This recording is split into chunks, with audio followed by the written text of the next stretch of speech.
Unified 911, anong matutulong namin sa'yo? Anya ti maitulong mi ken kapo. Anong may tatabang ko sa Unsay imo? akong ikatabang nimo? Ngini makadabang namisal ka no.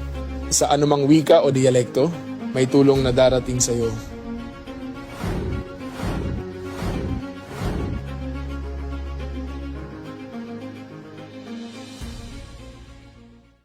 Lilingkod sa bawat Pilipino at magbibigay ng tamang impormasyon para sa tahimik at maayos na Pilipinas. Police News Network, alagad ng batas, tagapagtaguyod ng balitang pulis, sandigan ng mamamayan, patnubay ng katotohanan. Kampo Krame, maghahatid ng pinakahuling kaganapan at nagbabagang balita. Ito ang PNN Police News Network. At ngayon, ang inyong mga tagapagbalita. Magandang araw, bagong Pilipinas. Ako ang inyong alagad ng batas, tagataguyod ng Balitang Pulis. Ako po, si Patrolman Adrian Dayao, maghahatid sa inyo ng tamang balita, kwento ng pulis at serbisyo para sa mamamayan at ito ang PNP News Online. Ang pangunahing balita ng Police News Network, alagad ng batas, tagataguyod ng Balitang Pulis.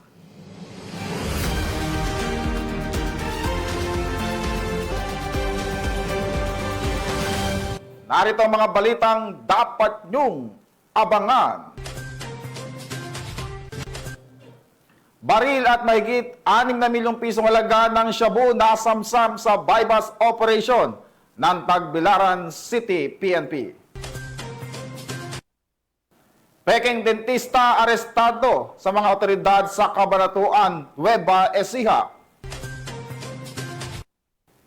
At Police 13 Martires agad rumesponde sa lalaking inatake sa puso.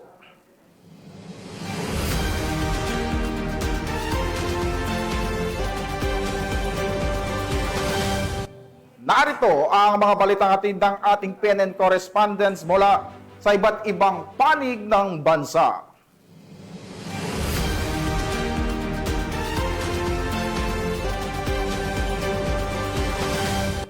Simulan natin ang balita mula sa bahagi ng Luzon.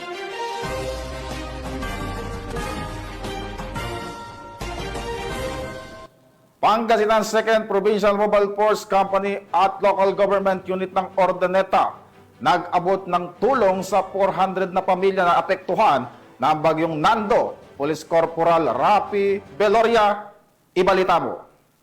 Diwa ng serbisyong may malasakit, sama-samang tumugon ang Search and Rescue Team ng Pangasinan 2nd Provincial Mobile Force Company na pinangunahan ni Police Captain Joseph P. Mejia, Team Leader, at sa ilalim ng pamumuno ni Police Lieutenant Colonel Richard Q. Agrade, Force Commander, katuwang ang pamahalaang lokal ng Ordaneta City sa pamamahagi ng tulong sa mga residenteng matinding na apektuhan ng bagyong Nando. Umabot sa 400 pamilya mula sa Purok 1, Barangay Katablan ng nasabing lungsod ang nabigyan ng food packs at iba pang pangunahing pangangailangan. Ang naturang relief operation ay bahagi ng patuloy na humanitarian efforts ng Pangasinan 2nd PMFC bilang tugon sa panawagan ng serbisyo publiko, lalong-lalo na sa panahon ng sakuna. Bukod sa pamamahagi ng tulong, nagsagawa rin ang grupo ng assessment sa lugar upang matukoy ang iba pang pangangailangan ng mga apektadong residente. Sa kabila ng pinsalang dulot ng bagyo, nananatiling matatag ang koordinasyon sa pagitan ng kapulisan at lokal na pamahalaan upang maisakatuparan ang kanilang misyon at mapalawak pa ang maabot ng kanilang tulong at serbisyo. Ang aktibidad na ito ay nagpapakita ng pagkakaisa at malasakit sa panahon ng sakuna. Patunay ito na sa kabila ng mga pagsubok, nananatiling buo ang ugnayan ng kapulisan, pamahalaan at mamamayan tungo sa mabilis na pagbangon at patuloy na pag-unlad ng komunidad. Mula dito sa Ilocos Region, ako ang inyong PNN correspondent, Police Corporal Rafi Veloria, alagad ng batas, tagataguyod ng Balitang Pulis. Maraming salamat sa iyo, Corporal Veloria. Bilang bahagi ng core values ng Philippine National Police na makakalikasan, matagumpay, na isagawa ang tree planting activity at coastal cleanup drive activity ng mga tauhan ng Zambales PNP. Patrolwoman Jilly Peña sa report.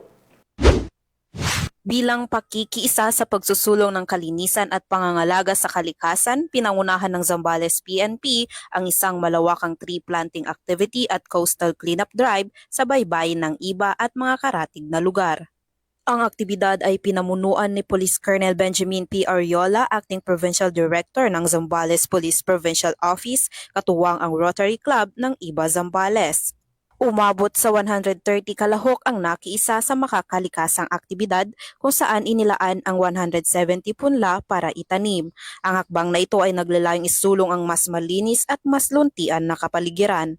Kasabay nito, nilinis din ng mga kalahok ang baybayin bilang bahagi ng advokasya ng PNP na Pulis Makakalikasan. Layon ng mga aktibidad na ito na isulong ang mas mataas na kamalayan sa wastong pamamahala ng basura, palakasin ang pakikilahok ng komunidad at tiyakin ang pangangalaga sa ating kalikasan para sa mas ligtas at mas maayos na kinabukasan. Mula dito sa gitnang Luzon, ako ang inyong PNN Correspondent Patrolwoman Jilly Advincula Peña, alagad ng batas, tagataguyod ng Balitang Pulis. Maraming salamat sa Patrolman Peña. Sa mabilis na aksyon ng Pulis Calabarzon, lalaki na inatake sa puso. Agad nabigyan ng paunang lunas ng dalawang nagkapatrulyang pulis sa 13 Martires, Cavite. Ang balitang ito mula kay Patrolman Lawrence Atencio. Hangang kabayanihan ang pinamalas ng dalawang polis ng 13 Martires City Component Police Station matapos silang maisalba ang buhay ng isang lalaking inatake sa puso habang sila ay nagsasagawa ng regular patrolling sa Barangay San Agustin nito lamang Miyerkules, Setyembre 24 taong kasalukuyan. Ayon kay Police Colonel Ariel R. Red, Acting Provincial Director ng Cavite Police Provincial Office, dakong alas 11 ng umaga, dalawang lalaki ang lumapit kina Police Corporal Darrell Cañete at Patrolman King Jasper Alarca upang humingi ng tulong. Isa sa kanila ay nakaranas ng matinding pananakit ng dibdib at hirap sa paghinga. Agad naman tumugon ng mga polis at sinakay ang biktima upang madala sa pinakamalapit na ospital. Dagdag pa dito, sa kalagitnaan ng biyahe ay nawala ng malay ang lalaki na nag-udyok sa mga polis na huminto at magsagawa ng cardiopulmonary resuscitation o CPR. Sa gitna ng tensyon, buong determinasyon at profesionalismo ang kanilang pinamalas upang maibalik ang pulso at vital signs ng biktima. Ang kanilang kahusayan at dedikasyon ay hindi lamang nagligtas ng buhay, kundi nagpakita rin ng dangal at malasakit bilang mga alagad ng batas. Sila ay huwaran ng makabagong pulis na may puso at handang magsakripisyo. Mula dito sa Calabarzon, ako ang inyong Police News Network Correspondent, Patrolman Mark Lawrence Atencio. Alagad ng batas, tagataguyod ng Balitang Pulis. Maraming salamat sa iyo, Patrolman Atencio. Samantala sa patuloy na operasyon ng PNP kontra wanted person, arestado ang number 5 most wanted person ng Palawan na may kasong statutory rape. Patrolwoman Eloisa Beredo, ibalita mo. Aresto ng mga otoridad ang isa sa pinaka-wanted sa Palawan matapos ang ikinasang oplan pagtugis sa KM32 Pulang Lupa, Barangay Montible, Puerto Princesa City. Kinilalang sospek na si alias Joe, 29 anyos, binata, isang magsasaka at residente ng naturang barangay. Siya ay nakalista bilang number 5 provincial level most wanted person sa Palawan dahil sa kasong statutory rape sa ilalim ng Article 266A Paragraph 1 ng Revised Penal Code na inamyendahan ng Section 1 ng Republic Act No. 11648.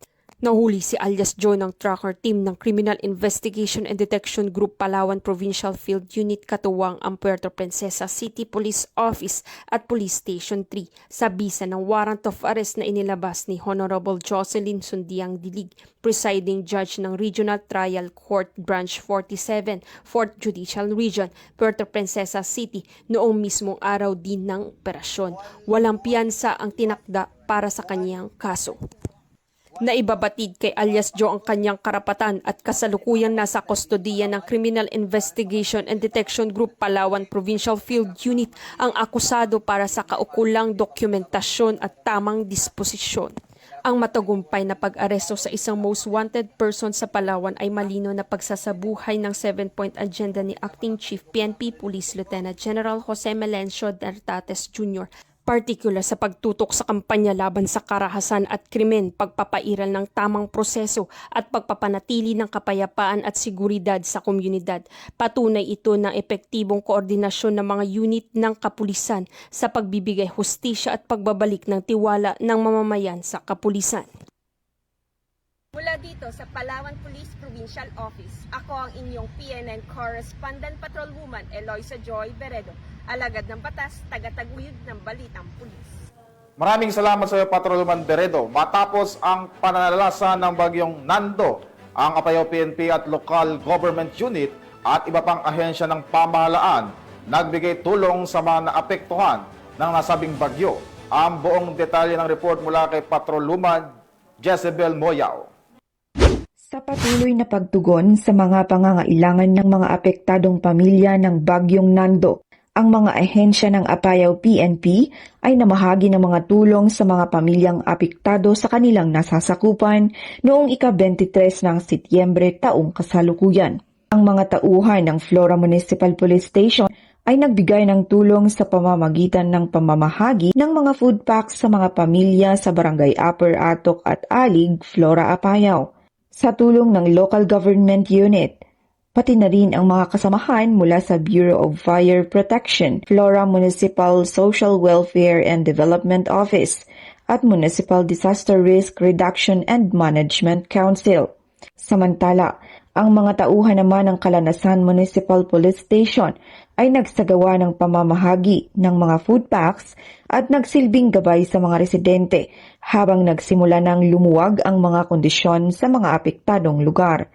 Ang mga mabilis at tapat na aksyon ng mga tauhan ng parehong MPS ay nagpapakita ng tunay na diwa ng paglilingkod publiko at kanilang pinatunayan ang kahalagahan ng pagtutulungan sa gitna ng kalamidad.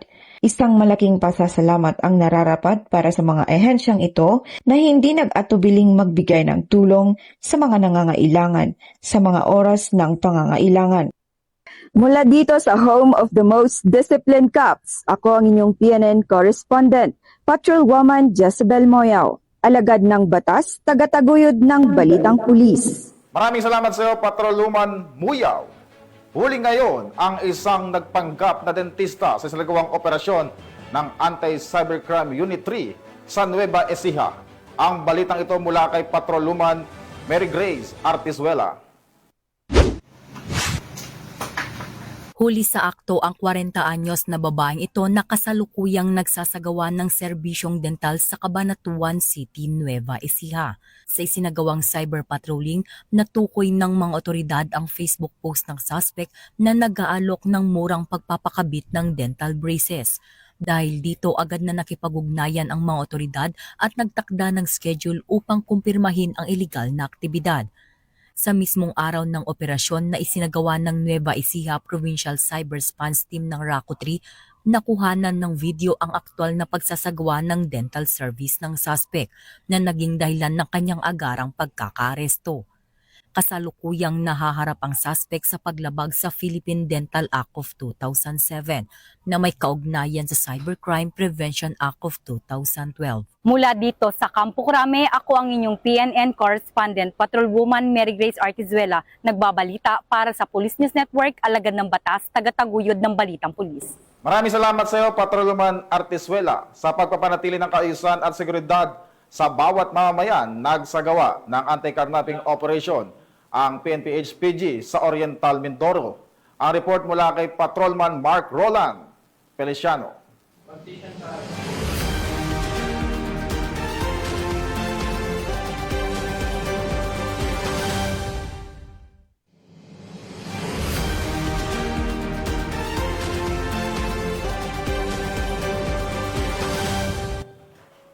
Samantala, balikan muna natin ang balita mula sa Highway Patrol Group. At tanggap muna po tayo ng weather update mula kay Patrolwoman Pemarie Octaviano.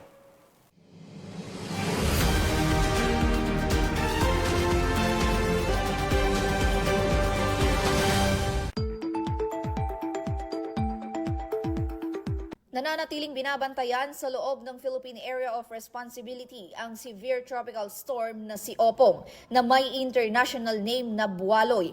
Ayon sa Pag-asa, si Opong ay huling namataan sa layong 355 kilometro silangan ng Eastern Samar. Taglay nito ang lakas ng hanging umaabot sa 110 kilometro bawat oras malapit sa sentro at bugso na hanggang 135 kilometro bawat oras. Kumikilos ito pahilagang kanluran sa bilis na 25 kilometro bawat oras. Bagamat wala pang direktang banta ng pagtama sa kalupaan, posible nitong palakasin ang habagat na magdadala ng mga pag-ulan sa ilang bahagi ng Luzon at Visayas. Pinapayuhan naman ang mga mangingisda at maliit na sasakyang pandagat na huwag munang pumalaot dahil sa maalong karagatan. Patuloy na makinig at mag-abang sa mga opisyal na abiso ng Pag-asa. At yan ang ating weather update sa mga oras na ito. Ako po si Patrolwoman Fe Octaviano para sa PNN Weather Update.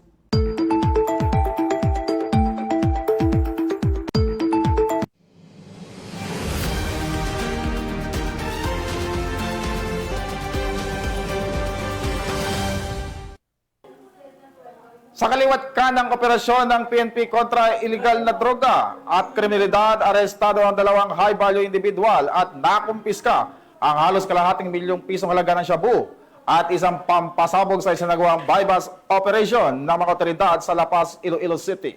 Patrolman Ledelyn Bansagon sa balita.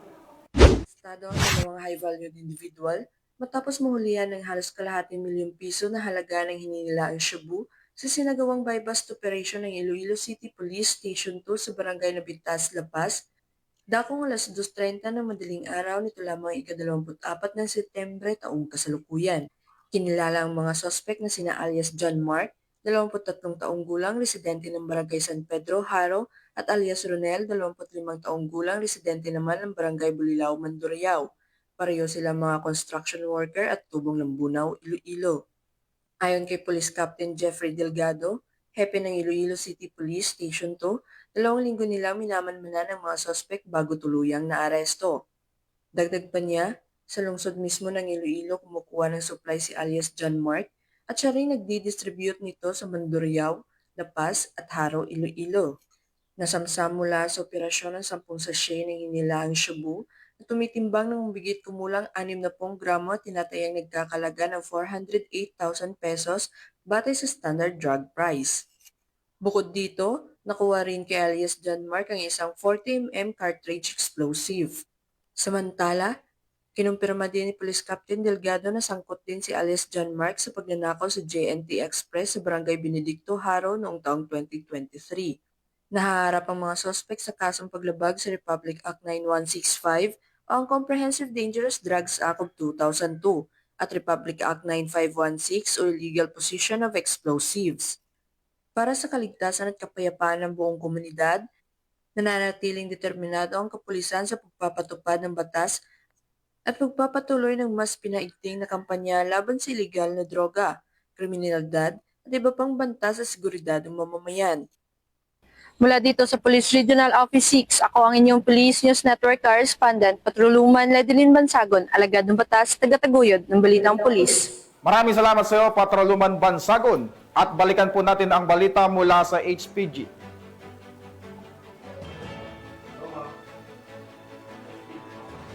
Sa pagpapanatili ng kaisan at seguridad sa bawat mamamayan, nagsagawa ng anti-carnapping operation ang PNP HPG sa Oriental Mindoro. Ang report mula kay Patrolman Mark Roland Feliciano. Araw nga ay naglungsad ng anti-carnapping operation at enhanced managing police operations and security and public safety operation at pagpapatupad ng Presidential Decree No. 96, Executive Order No. 297 at iba pang mga batas trapiko sa kalsada, ang Regional Highway Patrol Unit Mimaropa sa pangunguna ng kanilang Regional Chief na si Police Colonel Christian B. De La Cruz sa kahabaan ng National Highway ng Barangay Santa Isabel, Calapan City, Oriental, Mindoro. Kami ngayon sa C5 Road, Barangay Santa Isabel, Calapan City, Oriental, Mindoro upang magsagawa ng enhanced managing police operation upang paigtingin ng RA 10883 o yung Anti-Carnapping Act of 2016, RA 4136, the Land Transportation and Traffic Code of the Philippines at ang PD96 o yung illegal use and attachment of sirens, blinkers, and other similar gadgets. Paalala po namin sa ating mga kababayan na ugaliin po natin sumunod sa batas traffic. Ang nasabing operasyon ay bunga ng mas pinaigting na operasyon sa pagpapanatili ng kaayusan at seguridad ng ating mga lansangan at kakalsadahan. Mananatili rin ang mga operasyon sa pagpapatupad ng balik disiplina sa kalsada at anti-carnapping operation. Gayunpaman, naging matagumpay ang nasabing operasyon na nagresulta sa pagbibigay ng mga violation tickets, 14 na Traffic Operators Permit or TOP, at 50 naman na Traffic Citation Tickets o TCT ang naibigay sa mga pasaway na motoristang lumabag sa iba't ibang batas trapiko. Ang pagkakabit ng mga hindi otorisadong plaka, iligal na paglalagay ng PNP at HPG logo and stickers, pagkakabit ng mga illegal horns at sirens ay mahigpit na ipinagbabawal ng Highway Patrol Group sa pamumuno ng acting director nito na si Police Colonel Hansel M. Marandan na mula sa direktiba ng acting Chief PNP na si Police Lieutenant General Jose Melencio Nartates. Ang mga ganitong operasyon ay hindi para magdulot ng abala, kundi para magturo at magbigay ng kaalaman at disiplina sa tamang paggamit ng kalsada at pagsunod sa mga batas trapiko. Ang Highway Patrol Group ay kakampinyo sa kalsada na patuloy na magbibigay ng serbisyong HPG at magpapatupad ng mga operasyon tungo sa misyon ng pagkakaroon ng mas ligtas at maayos na kakalsadahan. Dahil dito sa ating bagong Pilipinas, ang gusto ng pulis, ligtas ka. At sa iba pang balitang serbisyong HPG, tumutok lamang sa aming YouTube channel at Facebook page na Police News Network. Mula sa tanggapan ng kakampinyo sa kalsada, ako po si Patrolman Mark Roland Feliciano para sa Police News Network, alagad ng batas, tagataguyod ng balitang pulis. Maraming salamat, Patrolman Feliciano, sa patuloy na operasyon ng pambansang pulisya kontra loose firearms at iligal na droga. Mahigit 6 na milyong pisong halaga ng shabu at baril ang nakumpiska sa 2 lalaki sa isinagawang buy-bust operation ng Tagbilaran City PNP. Ang balitang ito mula kay Patrolwoman Nikia Cañedo.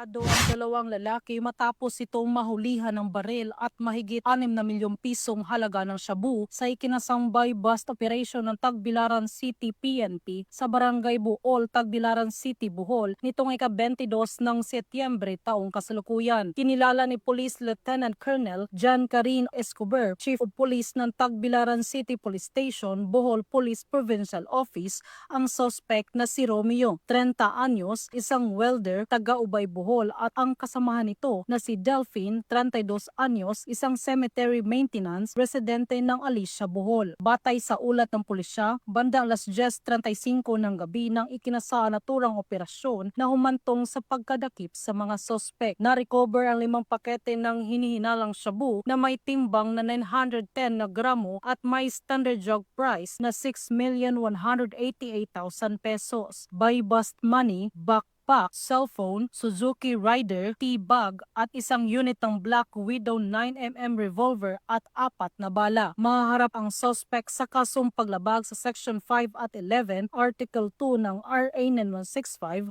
o ang Comprehensive Dangerous Drugs Act of 2002 at RA 10591 o Illegal Possession of Firearms Ammunition Regulation Act. Magandang araw po sa lahat. Sa muli, ito po inyong lingkod, Police Lieutenant Colonel Norman Lubrigas Nuez at tapagsalita ng Bohol Police Provincial Office. Si Police Colonel Patricio Digay, hepe sa kapulisan ng Bohol, taos-pusong pinaparating ang kanyang pagbati at congratulations sa mga operatiba at lahat ng kapulisan sa Tagbilaran City PNP na pinangungunahan sa kanilang hepe na si Police Lieutenant Colonel John Karin Escobar sa matagumpay na anti-illegal drug operations at sa kanilang pagsisikap na matigil ang problema sa illegal na droga sa syudad ng Tagbilaran at sa lalawigan ng Bohol.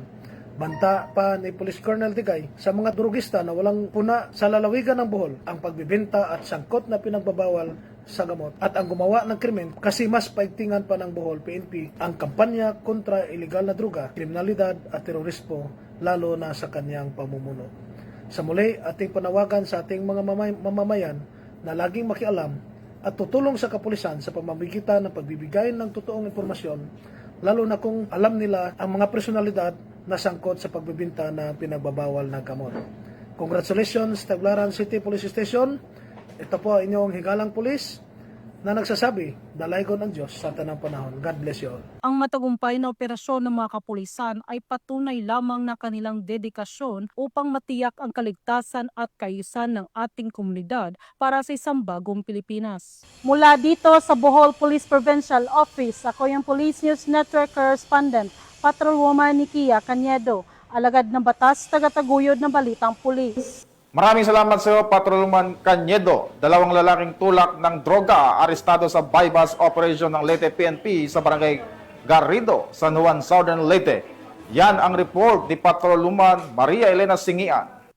Mga operatiba ang dalawang street-level individual sa kinasang bypass operation sa Barangay Garrido, San Juan, Southern Leyte. Bandang alas 5:50 ng gabi ng ikasang operasyon ng mga tauhan ng San Juan Municipal Police Station kasama ang Southern Leyte Provincial Drug Enforcement Unit at Southern Leyte Provincial Intelligence Unit sa koordinasyon sa Philippine Drug Enforcement Agency 8. Nakumpiska sa mga sospek ang 6 na pakete ng hinihinalang shabu na may tinatayang timbang na 5.2 gramo na nagkakahalaga ng 35,360 pesos, isang 1,000 peso bill na ginamit bilang bypass money, isang motorsiklo at mga drug paraphernalia. Mahaharap ang mga sospek sa kasong paglabag sa Section 5 at 11 ng RA 9165 o Comprehensive Dangerous Drugs Act of 2002. Ang matagumpay na operasyon ay bunga ng pagpapaigting ng Southern Leyte PNP katuwang iba pang ahensya ng gobyerno sa kampanya laban sa ilegal na droga upang matiyak ang kaayusan at kapayapaan sa nasasakupan. Dahil sa bagong Pilipinas, ang gusto ng pulis, ligtas ka.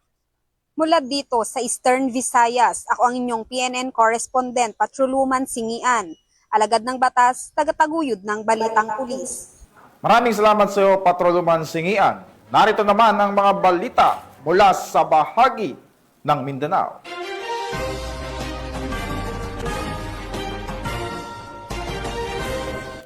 Sa kulungan ang bagsak ngayon ng isang top 10 municipal most wanted person na may kasong may kaugnay sa illegal na droga ng mga tauhan ng Zamboanga PNP.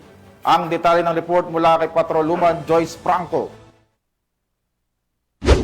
Ng mga kapulisan ang isa sa mga top 10 most wanted person municipal level matapos ang matagumpay na operasyon kontra kriminalidad na isinagawa ng pinagsanib na puwersa ng 2nd Zamboanga City Mobile Force Company, Seaborn, katuwang ang Zamboanga City Police Station 9, Zamboanga City Police Station 11, TSC RMFB 9 at ZZ MARPSTA. Ayon kay Police Lieutenant Colonel Richard J. Salangguit, Force Commander ng 2nd Zamboanga City Mobile Force Company, nasa kote ng mga operatiba si alias Jolo, 43 anyos, isang vendor at residente ng Fernandez Drive, Lustre, Santa Catalina, Zamboanga City. Ang suspect ay may nakabimbing warrant of arrest dahil sa paglabag sa Section 5 at Section 11 ng Article 2 ng Republic Act 9165 o Comprehensive Dangerous Drugs Act of 2002 sa ilalim ng criminal case number 46981 at 46982 na inilabas ni Honorable Gregorio Valencia de la Peña III, presiding judge ng Branch 12 9th Judicial Region, Zamboanga City. Matapos ang pag-aresto, dinala ang suspect sa Zamboanga City Police Station 11 para sa dokumentasyon at tamang disposisyon. Patuloy na pinaigting ng kapulisan ng Zamboanga ang kanilang operasyon upang masugpo ang kriminalidad at mapanagot ang mga taong may kaukulang kasong kinaharap sa batas. Mula dito sa Zamboanga Peninsula, nagbabalita ako ang inyong PNN correspondent, Patrolwoman Joyce Franco. Alagad ng batas, tagataguyod ng balitang pulis. Maraming salamat, Patrolwoman Franco, para sa pagpapatibay ng relasyon ng Police Regional Office 10 at Korean Community sa Hilagang Mindanao. Personal na bumisita si Ambassador of South Korea sa Pilipinas na si Mr. Lee Sang Hwa sa PRO 10. Patrolwoman Risa May Sahonya sa report. Nalubong ni Police Brigadier General Rolindo M. Sugilon, Regional Director ng Police Regional Office 10, si His Excellency Lee Sang Hwa, Ambassador ng Republic of South Korea sa Pilipinas sa kanyang courtesy visit sa Camp 1st Lieutenant Vicente G. Algar, Lapasan, Cagayan de Oro City. Kasama ng ambasador ang kanyang asawa at ilang mga mataas na opisyal mula sa Korean Embassy. Ang pagbisitang ito ay nagsilbing makabuluhang pagkakataon upang higit pang patatagin ang ugnayang diplomatiko at palalimin ang kooperasyon sa pagitan ng PNP Pro-10 at ng Korean community. Sa pagpupulong, tinalakay ang kasalukuyang kalagayan ng kapayapaan at kaayusan sa rehiyon, gayon din ang mga planong inisyatiba para sa mas ligtas at maunlad na pamayanan. Binigyang diin din ang kahalagahan ng pagtutulungan sa pagpapaigting ng seguridad, pagprotekta sa mamamayan at pagbibigay suporta sa mga programang panglipunan at pangkaunlaran. Ang pakikipag-ugnayang ito ay nagpatibay sa magandang samahan ng Pilipinas at South Korea na parehong nakatuon sa kapayapaan at kaunlaran ng kanilang mga mamamayan. Mula dito sa Campalagar, Lapasan, Cagayan de Oro City, ako ang inyong Police News Network Correspondent, Patrolwoman Risa Sahonia, alagad ng batas, tagataguyod ng balitang pulis. Maraming salamat sa iyo, Patrolwoman Sahonia. Bilang pagdiriwang ng Civil Service Anniversary sa Riyong 11, nagsagawa ng Coastal Cleanup Drive activity ang mga tao ng Davao City Police Office. Yan ang hatid ni Patrolwoman Sheena May Ilagan. Ang Davao City Police Office sa pamumuno ni Police Colonel Manan Muarib, Acting City Director ng DCPO, kasama iba't ibang ahensya ng kapamahalaan, komunidad, at katuwang na organisasyon sa isang National Cleanup Drive na may temang bawat kawani, lingkod bayan, puso, dangal at galing para sa bayan. Bilang bahagi ng pagdiriwang ng ika-125th Philippine Civil Service Anniversary at ang International Coastal Cleanup 2025, nito lamang Setyembre taong kasalukuyan sa Barangay 76-A, Bukana, Davao City. Sa pamamagitan ng programa at mensahe ng mga kinatawan mula sa CSC, DNR, EMB at lokal na pamahalaan, binigyang diin ang kahalagahan ng sama-samang pagkilos para sa pangangalaga ng kalikasan. Itinampok sa nasabing aktibidad ang patuloy na pagtutok ng pamahalaan sa pangangalaga ng kalikasan, napapanatiling pag-unlad at paglilingkod bayan. Ang aktibidad ay patunay ng patuloy na pangako ng pamahalaan at komunidad sa pangangalaga sa kalikasan, napapanatiling kaunlaran at aktibong paglilingkod bayan. Mula dito sa Rion 11, ako yung PNN Correspondent, Patrolwoman Sheena May Ilagan, alagad ng batas, tagataguyod ng balitang pulis. Maraming salamat sa iyo, Patrolwoman Ilagan. Para sa mabilis at agarang aksyon sa kalamidad ng PNP, nagsagawa ng 5 araw na Disaster Preparedness and Search, Rescue and Retrieval Operation.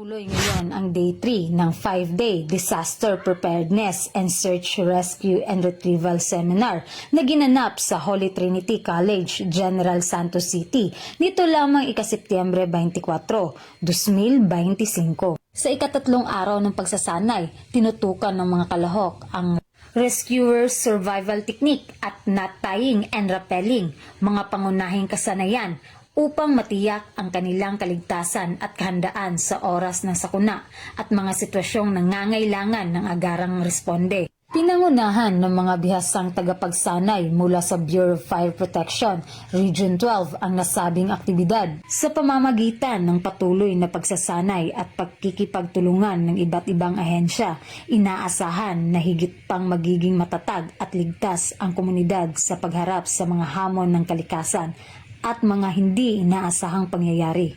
Layunin ng programa na hubugin ang kaalaman at kakayahan ng ating mga kapulisan para sa mas mabilis at epektibong pagtugon sa anumang uri ng kalamidad. Mula dito sa General Santos City, ako po yung PNN Correspondent, Patrolwoman Braylon Jean Capulilas, alagad ng batas, tagataguyod ng balitang pulis. Maraming salamat sa iyo, Patrolwoman Cabunilas. Matagumpay na nagsagawa ng Coastal Cleanup Drive activity ang mga tao ng Surigao del Sur PNP sa Tandag City. Patrolwoman Joanna Kawili, ibalita mo. Aktibong nakibahagi ang mga tauhan ng Surigao del Sur Police Provincial Office sa pamumuno ni Provincial Director Police Colonel Jeffrey Lawrence Mauricio sa isinagawang coastal cleanup activity sa baybayin ng Barangay Rosario, Tandag City. Sa pamamagitan ng kanilang sama-samang pagkilos, matagumpay na nakalikom ang mga pulis ng malaking bilang ng basura, kabilang ang mga plastic bottles, styrofoam at iba pang solid waste na karaniwang nakapipinsala sa kalikasan. Ang kanilang presensya ay hindi lamang nagbigay ng dagdag lakas sa aktibidad kundi nagsilbing ehemplo rin ng malasakit at disiplina sa pagtulong sa komunidad. Itinampok ng kanilang partisipasyon ang dedikasyon ng Surigao del Sur PPO na lampasan ang tungkulin sa pagpapanatili ng kaayusan at seguridad at palawakin ito tungo sa pangangalaga ng kapaligiran. Ipinakita ng mga pulis na sila ay katuwang hindi lang sa pagpapanatili ng kapayapaan kundi maging sa pagprotekta sa yamang dagat at likas na yaman ng probinsya. Binigyang diin ni Police Colonel Mauricio na ang pakikilahok ng Surigao del Sur PPO sa coastal cleanup ay bahagi ng kanilang suporta sa mga programang pangkalikasan at pagpapalakas ng ugnayan sa iba't ibang ahensya ng pamahalaan. Dagdag pa niya, ang malinis at ligtas na kapaligiran ay mahalagang sangkap sa kaunlaran ng bawat komunidad. Sa huli, ipinakita ng aktibidad na ang pulisya ay hindi lamang tagapagpatupad ng batas, kundi tunay na katuwang ng mamamayan sa pagtugon sa mga isyong pangkapaligiran. Ang kanilang pagsisikap ay patunay ng pangako ng Surigao del Sur PPO sa pagbibigay ng mas maliwanag na kinabukasan para sa mga susunod na henerasyon. Mula dito sa Police Regional Office 13, ako ang inyong PNN Correspondent, Patrolwoman Joanna Kawili, alagad ng batas, tagataguyod ng Balitang Pulis. Maraming salamat sa iyo, Patrolman Kawili. Nagsagawa ng Third Quarter Joint Regional Peace and Order Council at Bangsamoro Disaster Risk Reduction and Management Council meeting sa Cotabato City. Ang detalye mula kay Patrolwoman Maricris Algabre. Upang talakayin at suriin ang kasalukuyang kalagayan ng kapayapaan, kaayusan at kahandaan sa sakuna ng buong rehiyon ng Bangsamoro, isang matagumpay na Regional Peace and Order Council at Bangsamoro Disaster Risk Reduction and Management Meeting ay isinagawa sa Cotabato City nito lamang ika-24 ng Setyembre taong kasalukuyan. Ang naturang pagpupulong ay dinaluhan ng Head of Offices, Ministers, Philippine National Police, Armed Forces of the Philippines, Philippine Drug Enforcement Agency at iba pang sektor. Nakasentro ang pagpupulong sa kalagayan ng peace and order sa rehiyon, bilang ng crime rate, mga taong nahuhuli na sangkot sa iligal na droga, epekto ng pagbaha o kalamidad, paghahanda ng COMELEC sa paparating na BARM parliamentary elections at iba pang issues and concerns na may kaugnayan sa seguridad, krimen at mga pangyayari sa rehiyon. Sa pamamagitan din ito ay nailalatag sa Council ang mga accomplishments sa nakalipas na mga buwan at ang mga kinakaharap na problema na kinakailangan na matugunan. Sa pagtutulungan ng mga kapulisan at iba pang ahensya ng pamahalaan, sinisiguro na magkaroon ng konsultasyon at mapakinggan ang bawat sektor sa pagsasagawa ng anumang hakbang para sa kabubuti at maayos na pamamahala. Mula rito sa rehiyon ng Bangsamoro, ako ang inyong PNN Correspondent, Patrolwoman Maricris Algabre, alagad ng batas, tagataguyod ng Balitang Pulis. Maraming Patrolwoman Algabre at yan ang mga balitang nakalap ng ating PNN correspondents mula Luzon, Visayas at Mindanao. At sa ating mga ka-PNN, 91 days na lang, Pasko na.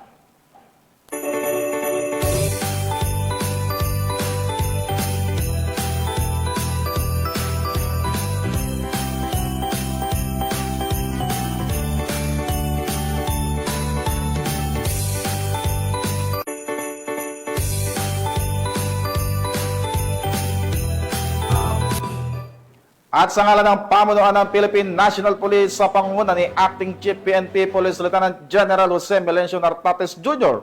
at sa pamumuno ni President Ferdinand Bongbong Marcos Jr., kami maglilingkod sa bawat Pilipino at magbibigay ng tama at balanseng balita. Mula dito sa tanggapan ng tagapag-ugnay ng pambansang pulisya. Ako po ang inyong alagad ng batas, tagataguyod ng Balitang Pulis. Ako, si Patrolman Adrian Dayao. Maghahatid ng tamang balita, kwento ng pulis at serbisyo para sa mamamayan at ito ang PNP News Online, ang pangunahing balita ng Police News Network.